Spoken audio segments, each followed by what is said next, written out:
you had this unbelievable appreciation for the arts. On every corner, there's a statue of a playwright or a poet or an actor. You know, being an actor was an enormously masculine thing to do.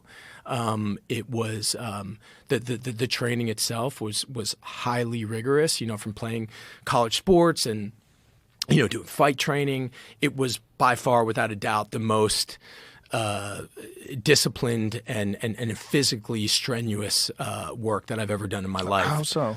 So basically the way that the school works is, you have thousands of kids that audition, and then they take 100, and then every semester they'll cut that class in half. So you're kind of fighting for your life the whole time you're there, and they'll graduate 10 kids. And these kids are coming from all over the country, and it's really kind of like, if you get into that school, it's kind of like this golden ticket. It's kind of like, there's at the time there's 10 times more theaters in Moscow than there were in New York. Theater is religion there, and I'll definitely explain to you sort of why that is, especially coming out of communism and how important theater was and the role it played.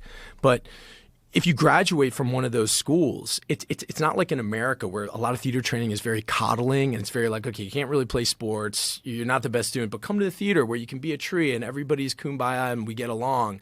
If you can get through one of those schools, you're funneled into one of the major theater companies. It's such a huge achievement that you're kind of guaranteed employment after that. And the people that get the honor of teaching in Russia, it's the highest honor you can achieve. So my teacher, Oleg Tabakov, he'd be the equivalent of like Robert De Niro here. It's if an acting teacher walks into a room, it doesn't matter even if you're in public. If you're a student of that school, you have to stand up, and you can't sit down until they sit down. And there's just this unbelievable respect that's built in.